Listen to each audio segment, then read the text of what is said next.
Your tomato plants looked healthy through July, and by August every branch is still carrying flowers that never turn into fruit.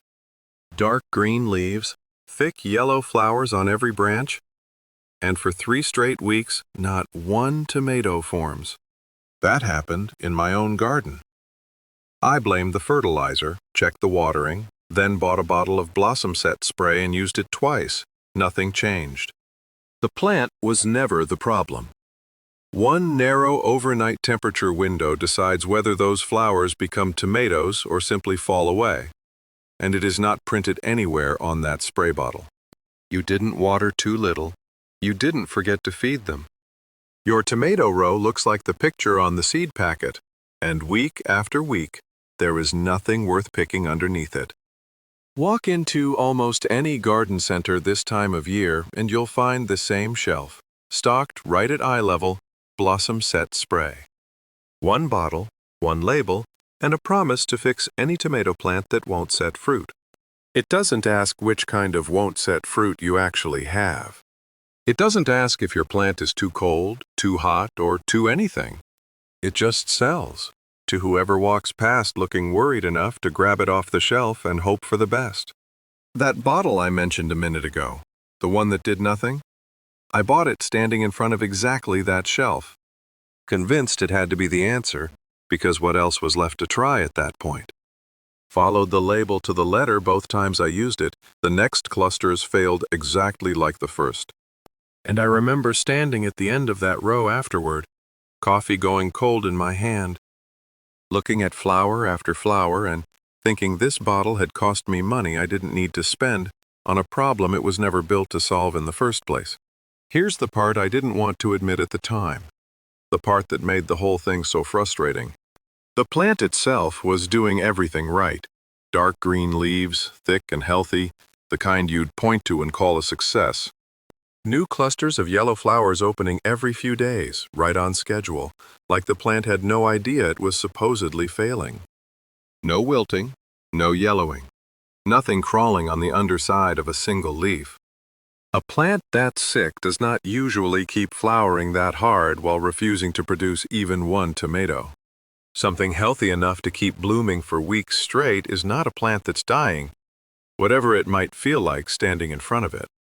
So if the plant wasn't broken and the spray wasn't the fix, something else entirely was making the call, flower by flower, deciding which ones turned into fruit and which ones just gave up and fell to the ground below, unnoticed, day after day. I was sure I had done something wrong that summer. Turns out I was just looking in the wrong place. My first instinct was to blame the fertilizer. Turned out to be the wrong suspect from the start. I checked the leaves first, then the flowers, then what I'd been feeding it. Each answer narrowed the mystery a little more. It wasn't disease. Look at the leaves first, always, because that's where trouble shows up first. If something was rotting the plant from the inside, the leaves would tell you before the flowers ever would. Spots, curling, a yellowing that spreads instead of staying put in one corner of the plant.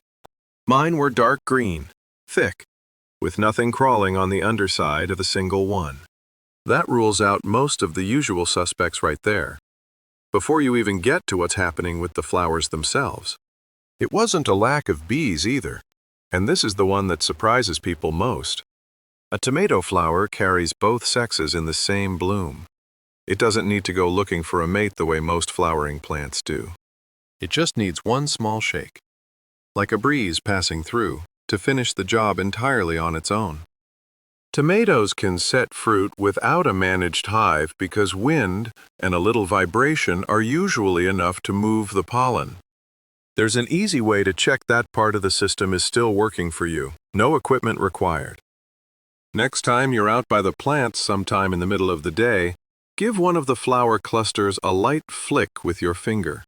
That can help move pollen loose.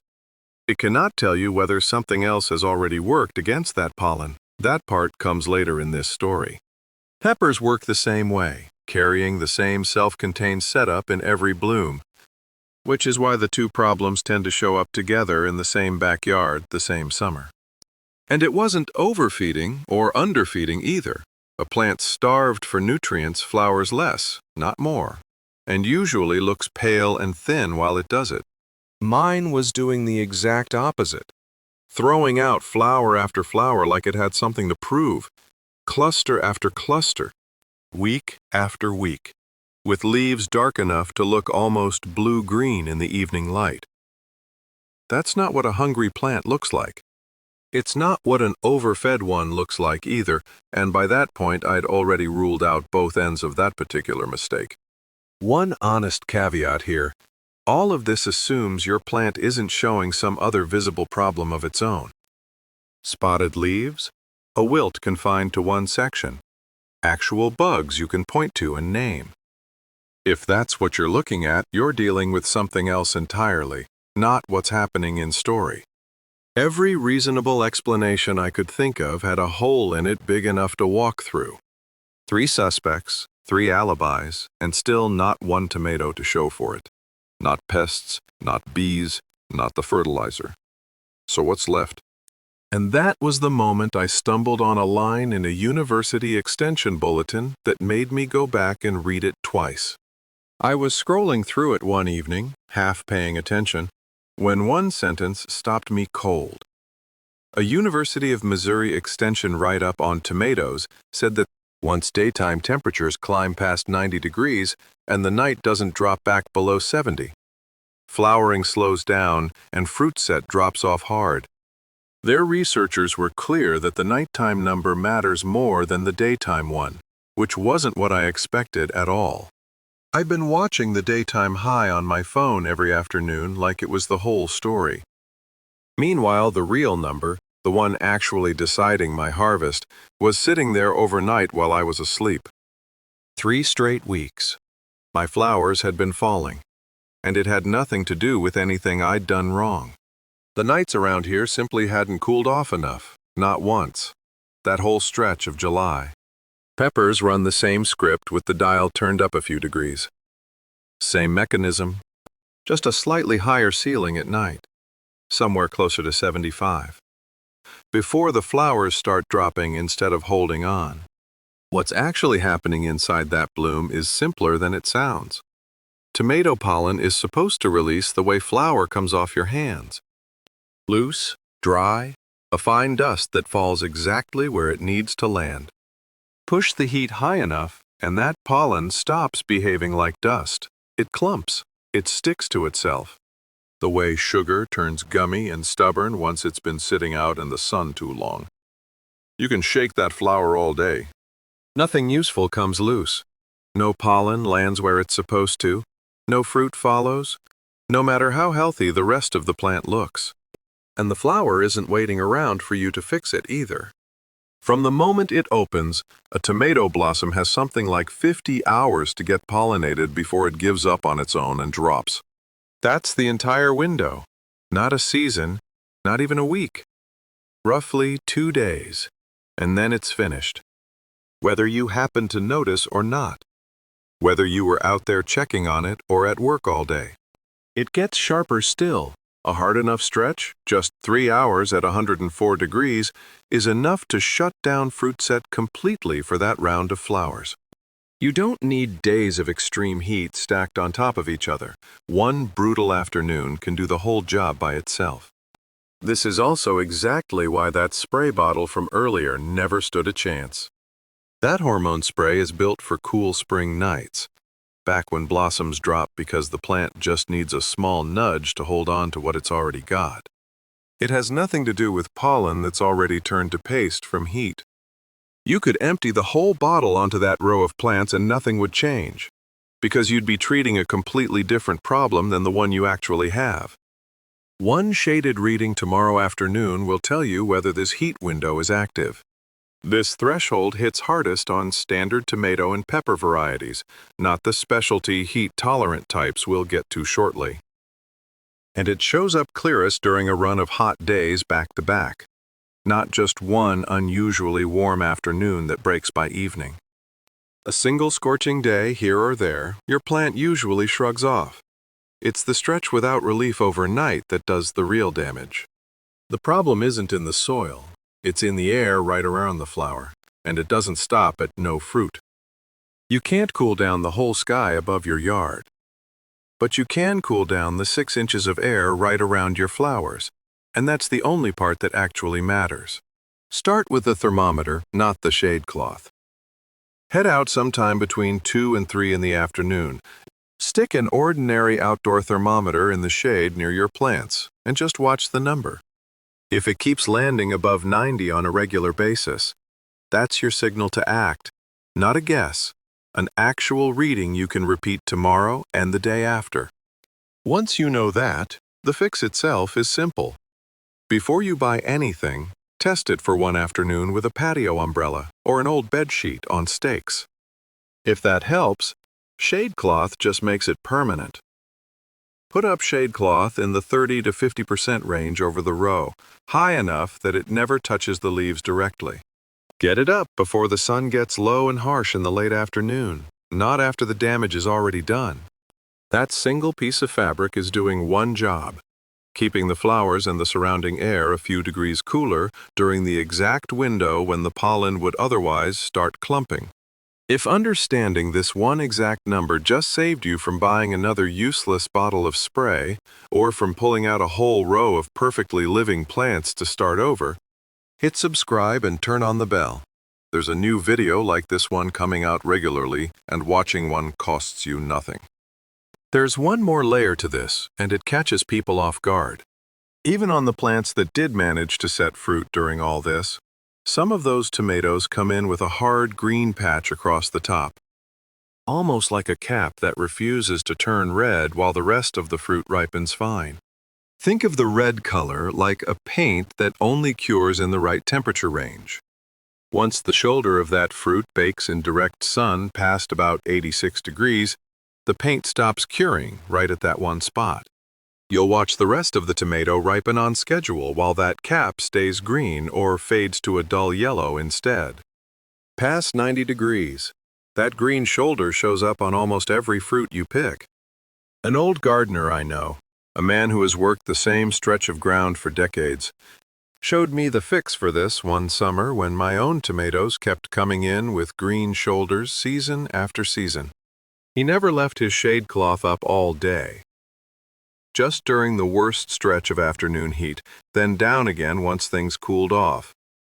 Leave it up around the clock, he told me, and you starve the plant of the light it needs to keep flowering in the first place. He learned that the hard way, through a couple of summers where his own fix caused a brand new problem. None of this ruins the tomato, by the way. A green shoulder is still perfectly good to eat. Cut off that section and the rest tastes exactly like it should. And the shade cloth won't make your yard cool either, just cooler than it was. But shade only gets you through this stretch. It is, when does it actually end? It ends exactly on the day the nighttime temperature finally drops. Not sooner, not because you did anything clever to make it happen. This whole stretch is temporary, even when it doesn't feel that way in the middle of it. Once the nights cool back down into a range the flowers can actually work with, the same plant that sat there looking useless for weeks starts setting fruit again on its own. No digging it up, no starting over with new seedlings from the garden center. You already ruled out disease and dying plants back at the start of all this, and that ruling still holds now that you know why the flowers were falling. Next season, you don't have to abandon the varieties you already love either. Adding one heat-tolerant cultivar alongside your regulars can shorten that dead stretch considerably. Solar Fire, Heatmaster, and Phoenix all keep setting fruit at temperatures that stall out most standard varieties. Grow them next to what you already grow, not instead of it. That way you're covered whether the summer runs mild or brutal. One honest note on those heat-tolerant types, though. If your summers regularly sit up around 100 degrees for weeks at a stretch, even those varieties want a little shade cloth help. Nothing is fully heat-proof. They just buy you a wider window before the same pause kicks in. This is also where that spray bottle from the very beginning comes back around. A pause, not a dead plant, was the whole story from day one. Every dollar spent on a spray built for the wrong problem every living row pulled out of the ground in frustration. All of it avoidable the moment you understood what was actually happening in that flower. I almost pulled that row myself that summer. Genuinely had the shovel out and a new flat of seedlings already sitting on the porch. Glad I waited 2 more weeks instead of following through. The next flush of blooms, right as the nights finally started cooling off. Set fruit like nothing had ever gone wrong in the first place. This shows up strongest if you're gardening in the south, the southwest, or the southeast, zones 7 through 10, where these stretches of heat run longest.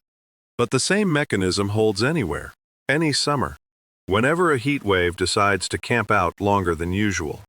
Your garden doesn't need rescuing. It just needs you patient enough to let the thermometer do its job. Flowers everywhere and no fruit was never about something you did wrong.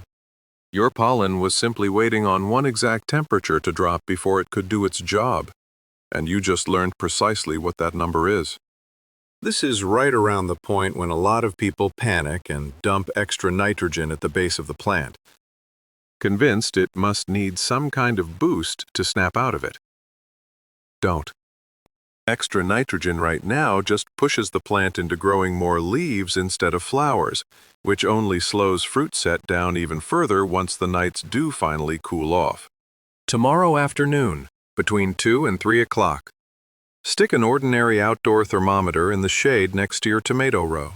If it reads above 90, put up a 30 to 50% shade cloth over the top, not touching the leaves, before the sun goes down. That's it. Not every garden problem needs you to do something about it right this second. Sometimes the answer is just understanding enough to stand still and let it pass.